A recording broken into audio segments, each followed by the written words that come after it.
Assalamualaikum warahmatullahi wabarakatuh dan selamat malam. Jumpa lagi di podcast channel YouTube Pegiat Literasi Digital. Saya Muhtar Marhum, akademisi dan content creator, juga YouTuber.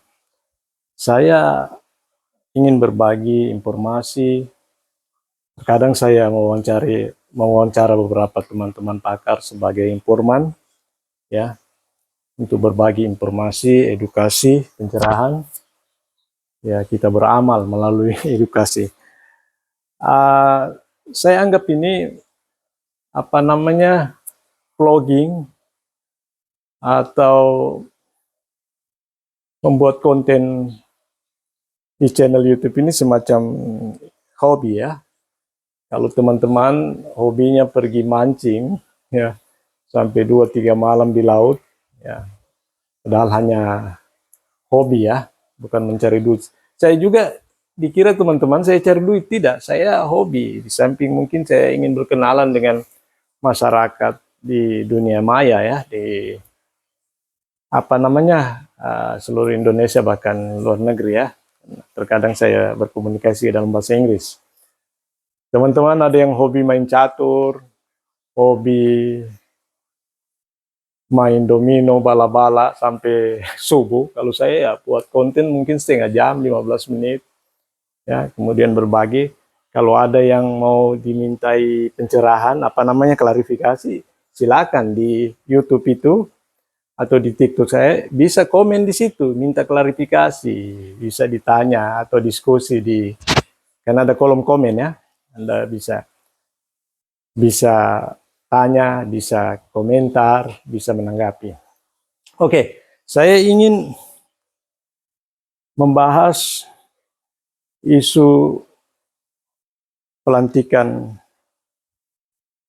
Presiden Prabowo dan Gibran, bentuk kabinet merah putih, dan kebetulan pasca pelantikan Presiden dan Wakil hari ini, ya, besokan harinya hari ini, Senin, dilantik Menteri Kabinet. Menteri Kabinet sejumlah 53. Dan kalau saya tidak keliru, jauh lebih banyak wakil menteri, ya. Kemudian banyak tanggapan. Saya kira itu wajar dan bagus sekali masukan, kan. Masyarakat sebagai taxpayer, ya. Kalau di luar negeri namanya taxpayer, pembayar pajak. Karena sebagian besar APBN itu dari pajak sumbernya. Berhak untuk mengkritisi pemerintah, berhak untuk mempertanyakan jika ada yang kurang jelas atau ada yang dianggap ya sedikit anomali, unusual, ya. Ya, harus dipertanyakan. Kenapa kabinetnya gendut, besar, gemoy? Berbagai tanggapan yang sinis maupun kritikan yang konstruktif, ya, kita kembali. Kabinet yang cukup besar ini, jika kita bandingkan di masa Orde Baru, juga, ya, katakan kabinetnya juga besar, tapi jauh lebih besar. Namun ingat, di masa Presiden pertama, Soekarno, kabinetnya juga kalau kita gambar grafik meningkat, ya, dari sekitar 30, 40, ya, jadi kabinet 1, kemudian 2 sampai 7, ya, Dwi Korah, ya, tahun 69 kalau tidak salah yang terakhir. Ya, naik terus kan 30, 40, 50, kabinet ketiga, kabinet keempat, kelima, 6, kabinet kelima Presiden Soekarno berjumlah menteri 110, ya. Masih ada jejak digitalnya. Kabinet ke-7 Dwi Korah jumlah menteri 132, bisa dibayangkan bagaimana APBN pada saat itu, ya, bagaimana kekayaan negara pada saat itu, ya, revenue generation, kemudian luas wilayah, populasi pada saat itu, kan tidak sebanding sekarang dibandingkan, ya. Ya, bagaimana sekarang kita lihat produk domestik bruto PDB jauh lebih besar kan di saat sekarang ini dibandingkan dulu. Tapi jumlah menteri pada saat itu banyak. Nah, saya sempat lihat tadi ada tanggapan dari seorang pengamat bahwa jumlah menteri kabinet 53 ini ya sudah walaupun cukup besar ya, cukup layak karena negara kita sangat luas ya. 37 provinsi, populasinya 270 juta sekian ya, sesuai kebutuhan bagaimana mengolah negara ini ya. Menteri sebagai eksekutif membantu pemerintah presiden ya supaya roda pemerintahan bisa berjalan dengan baik, ideal. Saya kira perlu menteri yang profesional, yang kompeten, qualified ya. Kalau kita lihat komposisi menteri ya, latar belakang mereka dari berbagai bidang. Ada yang dari akademisi, ya cukup banyak ya. Ada yang background politisi, ada profesional, ya. Dan rata-rata punya latar belakang yang sesuai bidangnya, ya. Demand on the right, sesuai kepakarannya, sesuai skillnya, keahliannya, sesuai background kualifikasinya, ya, kompetensinya. Dan punya track record yang baik, pengalaman yang cukup mumpuni di bidangnya.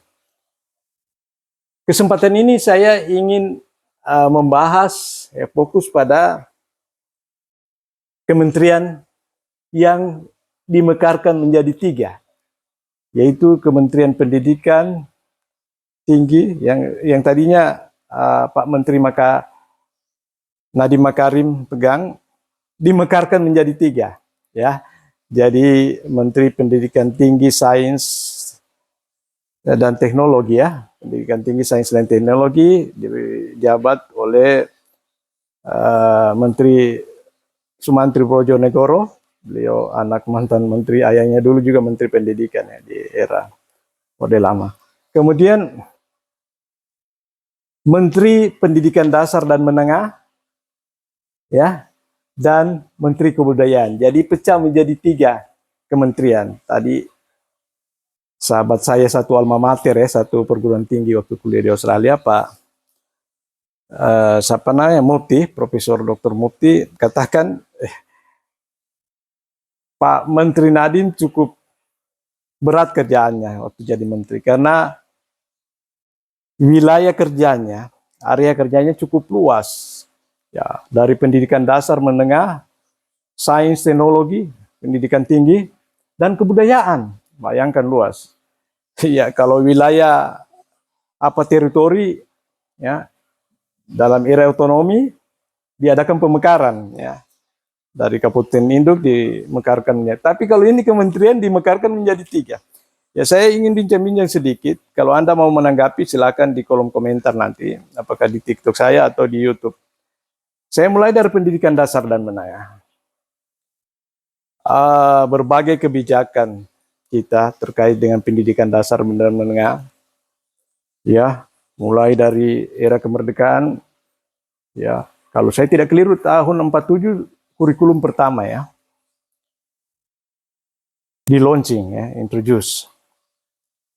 Kemudian ya, saya karena background saya bahasa dan budaya, ya, dan pendidikan.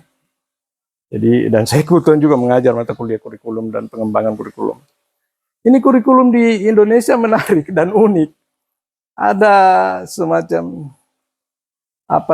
plesetan pameo, katakan ganti menteri, ganti kurikulum change. Jadi katakan hampir setiap periode 10 tahun di Indonesia terjadi perubahan kurikulum.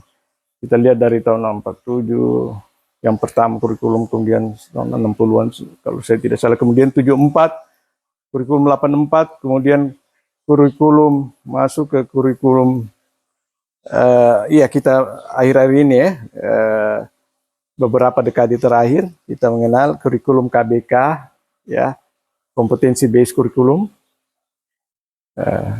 Kemudian kurikulum KTSP. Sebenarnya kurikulum KTSP itu ambigu terjemahannya, karena itu kan diadopsi dari luar negeri. Kalau di luar negeri namanya school based curriculum. Kurikulum berbasis dari sekolah. Jadi kurikulum didesain oleh sekolah. Jadi bottom up, bukan top down. Top down planning, kurikulum planning. Selama ini dari era Orde Baru kurikulum kita selalu core dari pusat ya. Top down. Sekolah, kementerian dinas, departemen pada waktu itu tinggal menerima kurikulum sudah didesain dari pusat. Tapi KTSP kan sebenarnya kayak di luar negeri, kurikulum didesain oleh sekolah-sekolah. Cuma saya kira perlu disadari, kenapa KTSP namanya school based curriculum? Kurikulum harus dibuat didesain di sekolah karena sekolah yang lebih tahu karakteristik siswa, ya, needs, apa yang dibutuhkan sekolah, apa yang dibutuhkan siswa. Kemudian bagaimana dengan ke depan untuk kalau mereka lanjut, misalnya kalau dia jalur akademik, ya misalnya SMA, kalau dia jalur vokasi lain juga kurikulumnya ya, kejuruan cepat selesai langsung kerja. Tapi kalau dia jalur akademik seperti SMA, dia lanjut S1, diploma atau S1, S2 dan S3. Kurikulumnya beda. Dan saya mau katakan kurikulum dulu lebih condong ke apa yang dikatakan wants. Ya, seharusnya kurikulum itu didasarkan pada needs, kebutuhan, bukan wants, keinginan. Apa yang dibutuhkan oleh sekolah, apa yang dibutuhkan oleh pasar kerja, lapangan kerja. Kalau wants ya semau pengambil keputusan, pembuat kebijakan untuk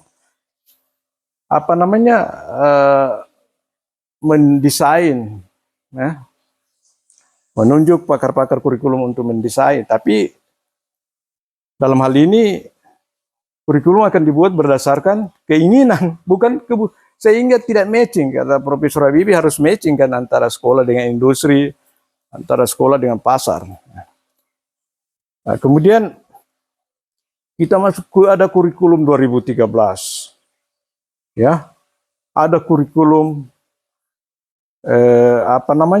Merdeka yang terakhir ini Kurma. Nah, yang menarik ini Kurma, ya, dari 2013 ke kurikulum Merdeka, ya,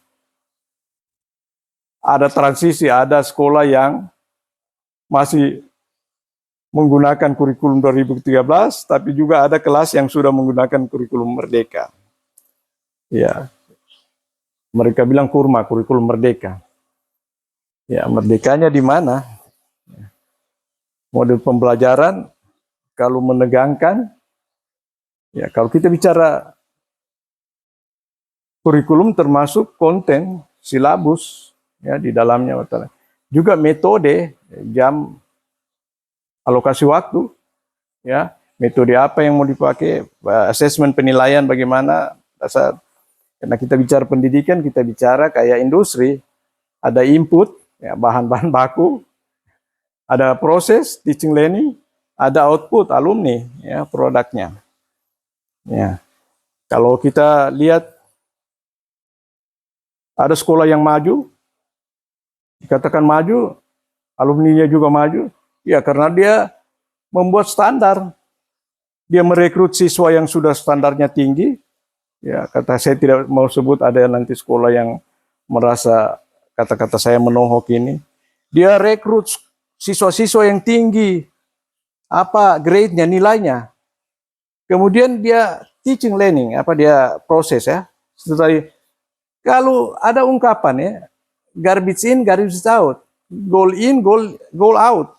Yang masuk itu sampah, yang keluar sampah. Kalau yang masuk itu yang yang bagus, ya keluar juga pasti akan bagus produknya, semacam itu.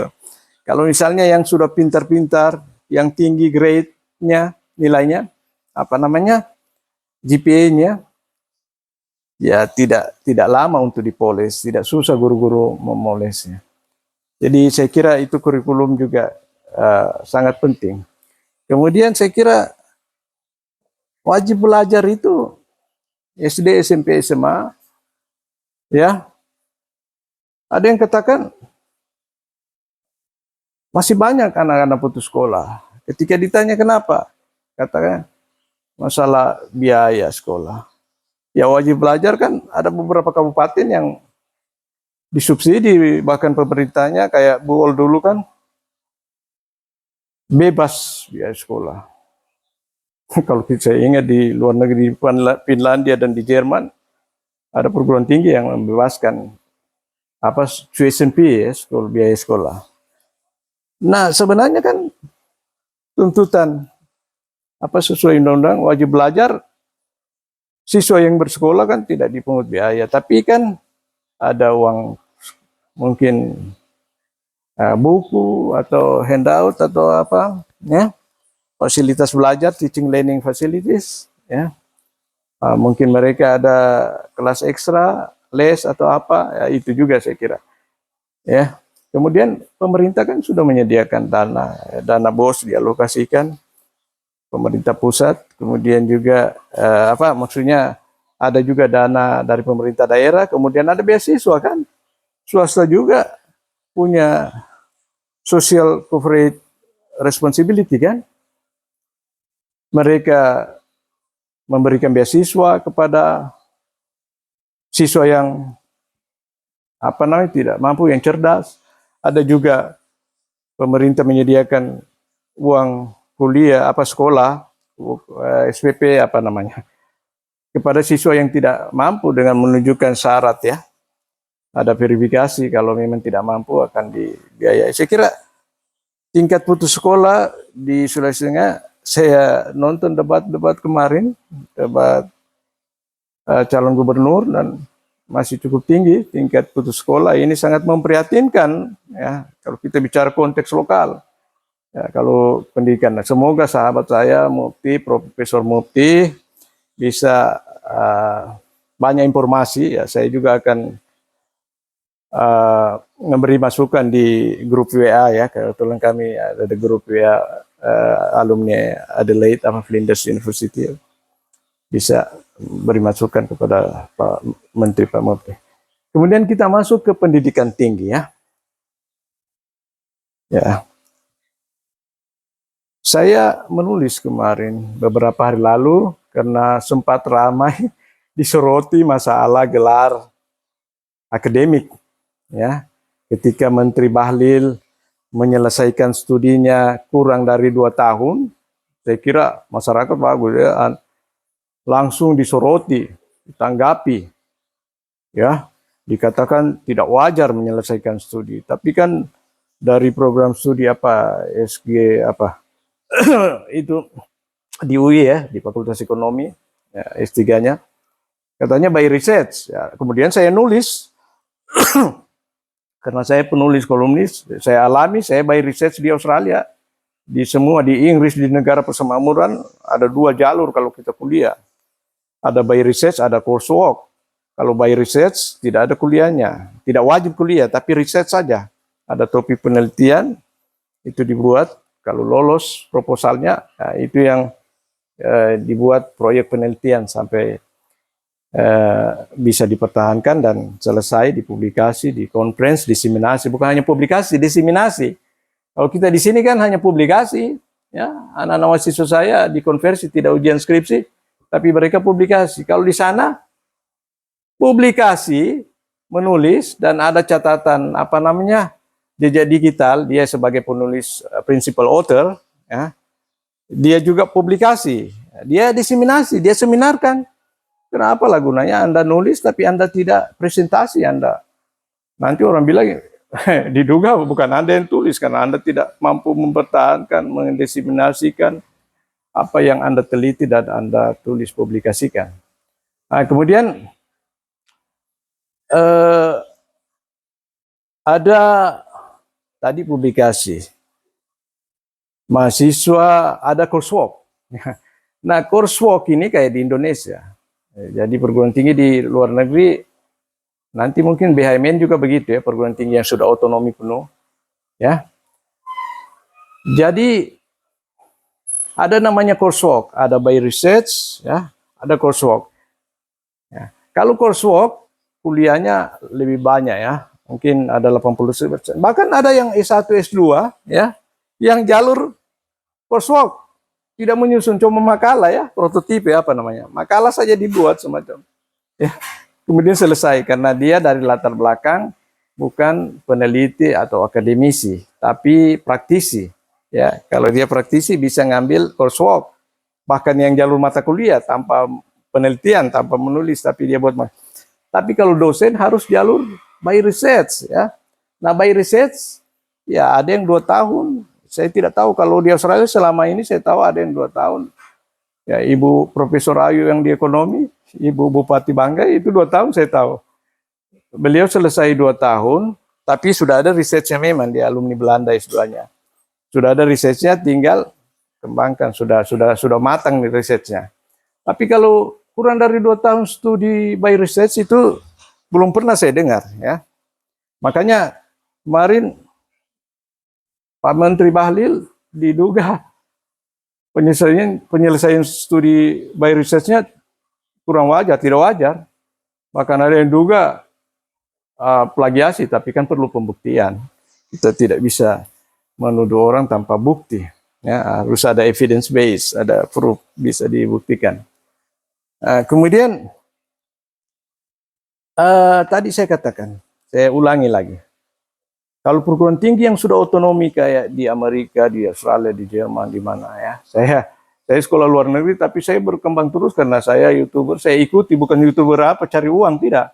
Saya tiap hari saya menyimak loh, saya nonton pelajaran, bukan cuma berita, pelajaran. Kebetulan saya dosen bahasa, jadi banyak kosakata saya harus pelajari, kosakata baru berkembang. Ya. Nah, by research yang dimaksud di sini 100%, kalau PhD 100% research. Tapi kalau master bisa research 80%, 20% kuliah. Atau ada juga yang 100% kayak PhD.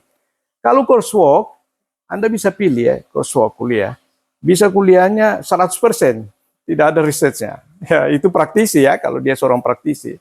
Ya, pegawai atau birokrat, tidak berhubungan dengan research. Kemudian bisa 50% research, 50%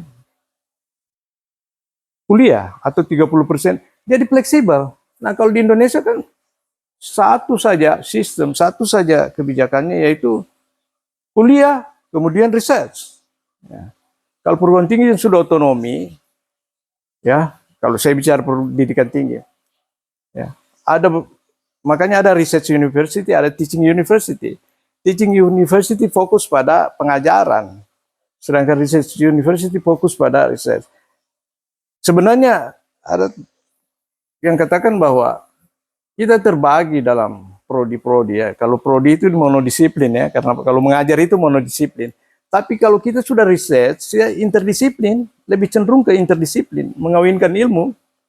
Ya, jadi kalau studi-studi misalnya, studi ya kita lihat agribisnis itu mengawinkan ilmu antara ilmu pertanian dan ekonomi.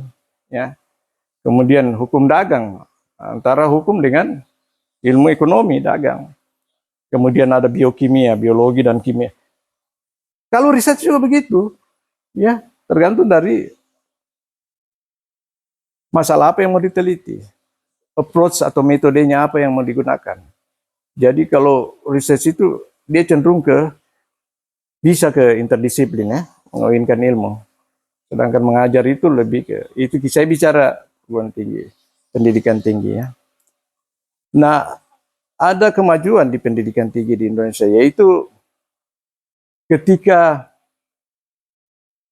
ini kan sebenarnya lagi mencari bentuk ya, apalagi akan berubah dari katakan sekarang ada akreditasi unggul, ada akreditasi internasional, kemudian menjadi BHMN. Kalau mau jadi BHMN, perguruan tinggi sudah kayak di luar negeri, otonomi penuh, dan setiap saat berubah ya. Ya, saya kuliah di Australia di Fakultas Pendidikan, Hukum, Humaniora, dan Teologi. Itu fakultas saya digabung. Sekarang saya kuliah sana fakultas itu masih gabung, tapi dia kan dinamis, berubah-ubah karena otonomi penuh. Sekarang fakultas saya sudah jadi fakultas pendidikan psikologi murni ya, dengan ilmu sosial. Begitu juga.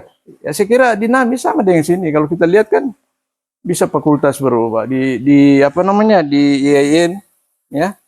Tadinya ada beberapa fakultas kemudian digabung ya. Kuat kalau nggak salah ya fakultas. Kemudian ada juga pisah sama di Unhas dulu kan. Pernah ada digabung beberapa fakultas ya, sastra, sejarah, kemudian apa namanya? Bahasa jadi ilmu humaniora satu fakultas. Nah, sehingga sama. Kalau Anda bilang, kenapa tidak ada lagi? Ya, tidak ada lagi itu fakultas, tidak ada lagi itu nama. Dulu juga ada IKIP, sekarang tidak ada. Dulu ada YN, sekarang tidak ada karena dinamis ya, berubah. Dulu ada fakultas ini, sekarang. Nah, kalau otonomi perguruan tinggi sudah otonomi penuh, dia bisa buat kebijakan sendiri di tingkat prodi, di tingkat fakultas, ya, bisa buka tutup prodi, ya. Dulu misalnya ada program studi yang masih ada, kemudian jenuh ya, tidak ada apa namanya pasarnya dilihat sesuai kebutuhan, ini perlu ditutup, dibuat lagi prodi baru diusulkan. Tapi kalau otonomi kan tidak perlu lagi birokrasi sampai ke dikti untuk minta apa izin membuka prodi baru kan. Nah, itu kelebihannya. Kemudian karir dosen. Saya kira ke depan saya mau katakan bahwa di Indonesia cukup unik ya. Dan saya kira kita memang harus ada standar. Perguruan tinggi harus riset. Karena ada ungkapan apa namanya publish or perish. Nah, dosen itu harus meneliti dan publish. Kalau tidak, karirnya mati. Kenapa? Bukan dalam artian dia kan meneliti, dia mengembangkan ilmu. Kalau membaca kan ilmunya tidak kayak Profesor Hasanul Asri PhD. Beliau mantan pembimbing saya di S1. Beliau alumni New York University ya. Beliau katakan ya mirip air ya. Kalau kita tidak meneliti mirip air yang tergenang. Ya begitu yang dibilang publish perish. Kalau air yang mengalir terus itu yang orang meneliti berkembang ilmunya. Kalau kita cuma membaca coursework apa, ya berkembang tapi lebih kalau kita evidence based apa namanya melakukan penelitian fieldwork research baik di laboratorium maupun di fieldwork di lapangan tergantung bidang ilmunya kan. Kemudian publikasi. Publikasi sebenarnya kalau di luar negeri persoalan trust. Saya kira di Indonesia dipasang standar ya kayak ujian nasional ya, dipasang standar karena persoalan trust, kepercayaan ya. Dulu juga ketika dibebaskan untuk publikasi walaupun jurnal abal-abal, akhirnya juga kan mudah orang apa namanya naik pangkat kemudian tanpa semacam tidak ada standar yang baku ya. Tapi dengan adanya Scopus, dengan adanya standarisasi publikasi, saya kira itu lebih bagus, walaupun ketat ke depan, sehingga lebih tertib lagi, tidak ada publikasi abal-abal, predator, lain sebagainya. Namun, kita juga harus melihat ke luar, jangan hanya ke dalam saja. Di luar negeri tidak wajib itu Scopus satu, tapi yang penting jurnal itu bukan jurnal abal-abal ya. Yang memasang standar Scopus kan cuma di Indonesia. Banyak negara barat persoalan kepercayaan. Karena kita juga punya pengalaman dulu, dosen-dosen naik pangkat dulu pernah menggunakan jurnal abal-abal itu, sehingga memang wajib harus jurnal bereputasi. Ketika dicek dulu ya sudah mulai belum digital ya, belum cyber teknologi. Tapi ketika dicek, diverifikasi ternyata publisher penerbit yang ada di Malaysia, di Singapura, di mana tidak ada, bukan penerbit, itu hanya toko, hanya nama. Jadi abal-abal ya. Kemudian ada juga jurnal cuma di scan apa. Itu ketika belum jejak digital, belum bisa dilacak melalui jejak digital karena belum era digital teknologi, belum ada cyber teknologi, sehingga susah. Kalau sekarang kan orang tidak bisa, teman-teman mengusul ya jurnalnya yang continue atau kedapatan discontinue sudah tidak lanjut ya, bisa ketahuan karena yang meriksa apa verifikatornya anak-anak muda ya, dosen-dosen muda mungkin ya di pendidikan, dirjen pendidikan tinggi, sehingga mudah dilacak bahwa jurnalnya sudah discontinue. sehingga tidak layak untuk diteruskan diproses menjadi guru besar. Saya kira kita harus bersabar mengikuti prosedur yang ada, standar yang ada di Indonesia. Untuk demikian saya bincang-bincang ya, berbagi informasi pengetahuan dengan sahabat-sahabat pemirsa yang budiman pada malam hari ini. Semoga bermanfaat dan jangan lupa klik tombol like, subscribe dan tombol notifikasi ya, supaya bisa mengikuti episode-episode video saya yang berikutnya. Terima kasih. Assalamualaikum warahmatullahi wabarakatuh. Selamat malam. Sampai jumpa lagi di episode berikut.